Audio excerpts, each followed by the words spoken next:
is the Forge Audio Network, your official source for all things Forge FC. Here's your host, Anthony Urciuoli.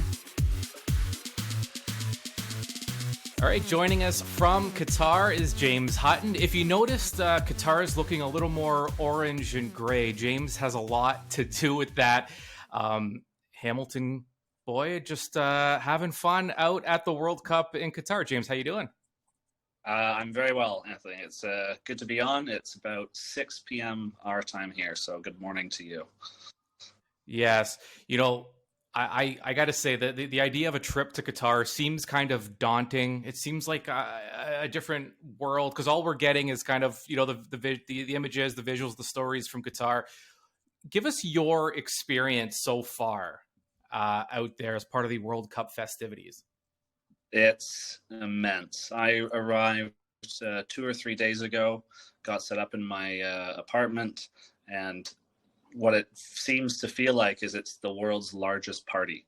There's been fireworks shows and drone performances to kick off the games. I was at the opening game in Wales, USA yesterday, and everything has just been touched by World Cup branding. It feels like I'm just in a city that's just been dedicated to this tournament. And it's been very, very cool to, I think, be welcomed in and celebrate football with so many other people from around the world. Now, I've seen some of the images, you and your Forge gear. What's the reception been like? Are there fellow Canadian soccer fans around you?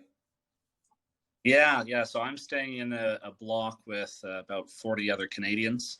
So it's been really good for us to hang out and wear our colors together and travel together. So that's been really, really nice. But on top of that, we are meeting people who have traveled separately who aren't in our group. And it's always great to have that camaraderie when we see them around the fan festivals and we're exchanging high fives and we're talking about if Davies is going to play and the rest of it. So it's been very, very cool.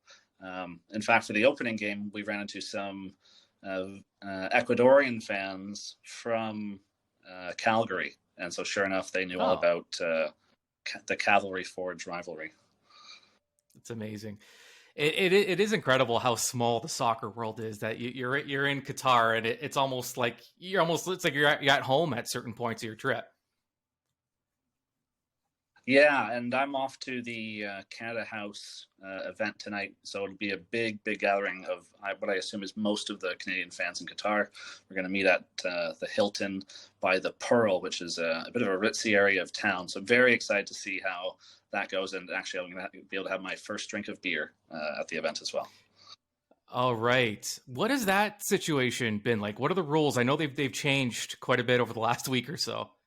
Yeah, it seems to have it shifted from having beers outside stadiums to not having beer in that environment at all. So they are currently only sold, I believe, after 4 p.m. at one specific FIFA fan zone. So you imagine all of the footage you see from the big screen TVs out in a pavilion. That's where you can get beer. I believe you can also get in some hotels as well, but we haven't branched out that far. What is the beer selection like? Did they kind of westernize the beer selection for the travelers? Budweiser owns all. Right. They pay their money. Yes. In exclusivity. In fact, it was surprising to me when I went to the first game. I went to go buy a scarf, and I'm in the minority of the world that doesn't have a Visa credit card. So I actually wasn't able to pay because you can only pay with Visa in stadium and at the main retail markets. So off I went to go find a debit machine and pay in cash. But it is, you know, the sponsorships I think are very happy with what they're getting. And what happens after a result? Is the whole, like, for example, when Saudi Arabia, you know, beats Argentina, is it almost like you're in a mini like soccer world onto itself where everyone is up to date on the latest that's happening in the games and just everything is soccer? It is impossible to get away from it from the moment you wake up, because we're blocks with all of these fans. You're commuting with fans, you arrive with fans, you're every single place you go. People are talking, consuming, showing off who they are and who they support. So I was at the fan festival for the Argentina-Saudi Arabia game, and most of those fans were over at the stadium, but I can tell you the Mexican fans, in fact, were the loudest, seeing that they have a perhaps take top spot and if they can get a result against Argentina. So it's been a very, very cool environment to be in and to be submerged in. But by all accounts, you cannot escape this incredible soccer party. So what's the plan then for the next couple of weeks? Is it just to take in multiple matches, go to some of the extracurriculars at night, just take in the full experience, I guess? Yeah, and finding time to have the balance of consuming all of the soccer things and all of the regular touristy things that you can do in Qatar. We're on this little peninsula and, surrounded by desert. And it's very, very interesting to see because every now and again, you're reminded from being in this big modern city. And as soon as we escaped it to go to one of the stadiums, you're just crossing a big new highway through desert. And it's absolutely bizarre to see. So I'm taking in 8 games, all of the Canada games and the opener and a few others I can get my hands on.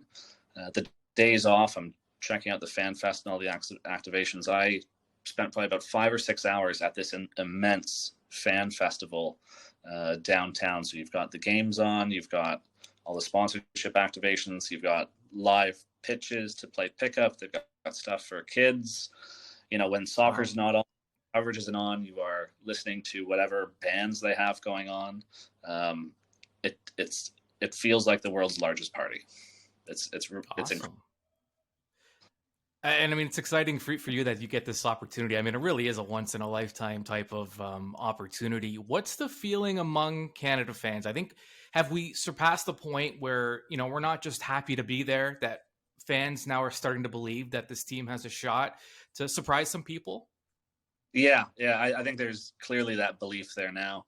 And I think when you start to see results like today with Saudi Arabia taking down Argentina, why can't we beat a Belgium on the day? Why can't we go out and get a result against Croatia? Of course, I think we're all really hungry to see that first ever goal go in. I think that is going to be a wonderful celebration regardless of the scoreline. But I think once we get past that, it is how are we finding a result so that we can extend our stay here as long as we can. Yeah, I think that Saudi Arabia match instilled some belief in a lot of clubs, and Canada won't be immune to that. Now, have you been spreading the word of Forge? Have you been handing out some Forge swag to some of the visitors? Yeah, I have been. And it's kind of funny just being a Canada soccer fan. You're almost a bit of a novelty for the regulars of a World Cup. So running right. Fans from Argentina and Wales and all these other places that are like, oh, you're the first Canadian fan I've seen, and you get chatting in lines for merchandise. Or I was standing beside a Wales fan last night, and we got talking. They're asking about who is your local team and where are they located? Would I know any of their players? So it's obviously an education process of letting them know that the Canadian Premier League is the league they should be paying attention to. But I've been bringing along scarves and pins and jerseys just to hand out to fans who take that interest. And it's wonderful to be able to celebrate some of that stuff and pass on merchandise to people who are very keen. Yeah, you're like a prophet messenger, spreading the word of Forge all over the world, and nothing less than that. A lot of people don't know this, but you were behind the Barton Battalion, right, during its infancy? Yeah, I got that up and running in 2016 with a small group of people who met in a pub, and we met with the Thai Cats at the time, and they said, yeah, keep building whatever you want to build because soccer is happening and soccer is coming. So had a lot of good runway in the years leading up to CPL kickoff. It's interesting because when we talk about the sport in Canada, even if we just narrow it down to Hamilton, it over the last few years, it is different. I mean, even just walking the dog and looking out and seeing Forge hats and jackets, and it really, in a very short time, Hamilton has developed this kind of soccer identity that many people would have been surprised at, 4 years ago. Yeah, I agree. And where I live in Hamilton, that's sometimes when I get the most amount of joy from my job. It's just people seeing people in merchandise on their own, embracing who we are and having us as a part of their lives. And it brings me a lot of joy to see that happen. So I'm hoping that some of these fans that I'm meeting that have Forge gear, they're going to take that home and they're going to send me pictures from Portugal at their stadium or Wales or wherever it may be. Yeah, well, James Hutton, from Barton Battalion to Forge employee to still employee, but now also enjoying some time in Qatar for the World Cup. So it's been quite the soccer journey over the last few years for you. And we're going to check in with you again the next time we talk. Hopefully we'll be able to talk about a Canada win, if not at least a Canada goal. I think that's what we're shooting for here. At the very least. Yes. All right. Well, enjoy. Don't have too much fun, but enjoy yourself. Brilliant. Thank you, Anthony.